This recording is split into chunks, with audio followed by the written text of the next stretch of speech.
Hello, આજે આપણે બનાવીશું ભૂંગળા બટેકાની રેસીપી જે સૌરાષ્ટ્ર બાજુના ફેમસ છે. ભૂંગળા બટેકાની તીખી ચટાકેદાર આ રેસીપી. તેના માટે મેં અહીંયા 800 ગ્રામ બટાકા લીધેલા છે. બાફીને તેની છાલ કાઢી દીધી છે અને થોડા ઠંડા પડવા દીધા છે.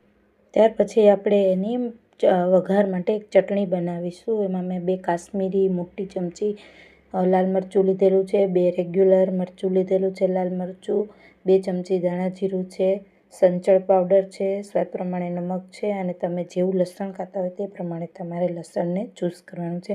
મેં અહીંયા 8 થી 10 કળી લસણની લીધેલી છે અને આ બધાની આપણે પહેલાં એક મિક્સર જારમાં એડ કરી દેવાના છે બધા ઇન્ગ્રેડિયન્ટ્સ. અને ત્યાર પછી આપણે એને મિક્સર જારમાં પાણી નાખ્યા વગર જ પીસી લેવાનું છે. અને આ રીતે તમે પીસો, નહીંતર એ લસણ આખું રહેશે. થોડી આવી ટિપ્સ તમે ધ્યાનમાં રાખશો એટલે પરફેક્ટ રેસીપી રેડી થશે.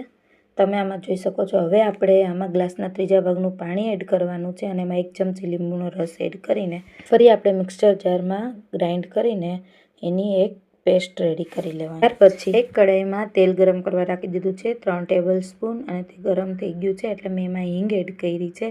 ત્યાર પછી આપણે જે આ ચટણી રેડી કરીને રાખેલી છે તેને આપણે એડ કરવાની છે.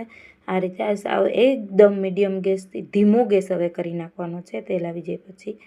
અને એકદમ ધીમા ગેસ ઉપર એકદમ સ્લો ગેસ રાખીને તમારે મેં આમાં ચટણીમાં થોડું આ વાટકીમાં પાણી એડ કરીને આની અંદર એડ કરી દીધું છે અને આ રીતે પાણીનો ભાગ બળી જાય અને તેલ આપણું સરસ છૂટી જાય.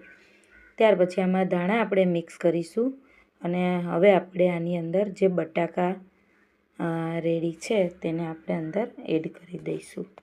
તમે અહીંયા જોઈ શકો છો કે મારે એકદમ સરસ તેલ છૂટું પડી ગયું છે અને પાણીનો ભાગ બધો બળી ગયો છે આની અંદર. અને હવે આપણે જે બટાકા બાફીને લીધેલા છે તે હવે આની અંદર આપણે એડ કરી દેવાના છે અને ત્યાર પછી આપણે મિક્સ કરી દેવાનું છે અને આપણે એકદમ હજુ સ્લો જ ગેસ રાખવાનો છે. મિક્સ થઈ જાય અને થોડી વાર બટાકા થોડા ફ્રાય થઈ જાય ઓઇલમાં, 1-1.5 મિનિટ જેવું, એટલી વાર આ ગેસ રાખવાનો છે હવે આપણે. અને પછી ફરી આપણે આમાં તેલ છૂટું પડે એટલે બંધ કરી દેવાનો છે. અને આપણા બટાકા સરસ ભૂંગળા બટાકાના રેડી થઈ ગયા છે. હવે આપણે આની ઉપર ધાણા થોડા સ્પ્રિંકલ કરી લઈશું.